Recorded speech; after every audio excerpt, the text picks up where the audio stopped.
ومرحبا بكم. واش راكم؟ ان شاء الله تكونوا لاباس وتكونوا بخير وعلى خير. البنات ما تنساوش تشتركوا في القناه باش يلحقوكم كامل لي نوتيفيكاسيون وكامل لي فيديو اللي راني نحط فيهم فيديوهات جد مفيده.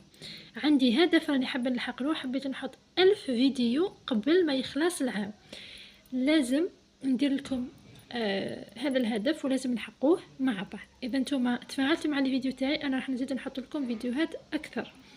كاينه واحد الاخت سقساتني قالت لي واش من الخيط تستعمليه، دونك شوفوا الفيديو الكومونتير تاعها شويه قديم ما لقيتوش مي بون اللي شافي عليه باللي هي اللي سقساتني هذيك الانسانه. المهم نستعمل خيط الخياطه، هضرت عليه شحال من خضره معليش نعاودوه.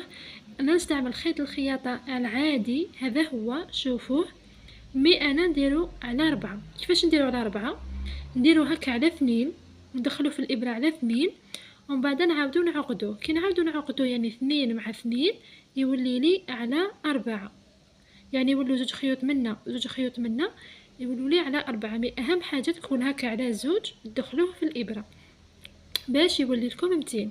كاين اللي قالت لي لا تشمعي الخيط ولا ما تشمعيش، انا ما نشمعش الخيط تاعي يكون سوليد كي يكون على 4. كاينه واحده ثاني سقساتني قالت لي نقدر نخدم بالخيط تاع الكروشي. تقدري، مي انا ما نخدمش به، انا نخدم هذا الخيط والخدمه تجيني عادي. اسكو قالت لي كامل العقاش نخدموه بالخيط يكون على 4. العقاش اللي نخدموه على 4 عندنا الكاسي لي بيير يعني الحاجات اللي يعني نخدموا الكريستال لي بير، كل حاجه نخدموها بالخيط على 4 ما عدا حاجه واحده اللي هي لي زيستراس اللي هما هاد لي زيستراس هذوما انا نتفادى اني نخدم بالخيط على 4. وعلاش؟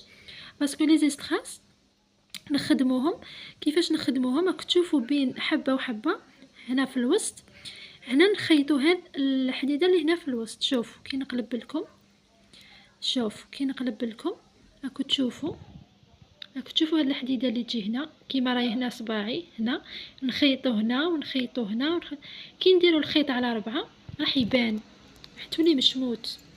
دونك هذا ماشي لازم نخدمه بالخيط على 4.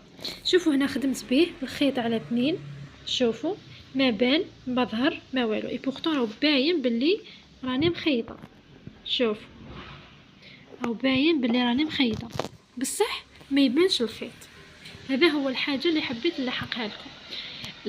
لي زيستراس ما عدا لي زيستراس نديرو كلش بالخيط على 4. كيما هاد لي بيير ثاني كنديروهم على الخيط على 4. هذوما سي دي بتي بيير نخدمو بهم. واذا راكم حابين ندير لكم الادوات اللي تحتاجوها باش تبداو تتعلموا البيرلاج قولوا لي في لي كومونتير باش نحط لكم الفيديو. ندير لكم الادوات اللي تحتاجوها كمبتدئات ماشي كبنات محترفات ولا حبيتوا تبداو تخدموا. انسانه مبتدئه ما عندها حتى عقاشه في دارها واش لازم تشري باش تبدا تخدم. المهم البنات ما نطولش عليكم، نخليكم وما تنساوش تشتركوا في القناه كما قلت لكم وكتبوا لي في لي كومونتير واش راكم حابين، وما بقى لي غير نقول لكم ابقاو على خير.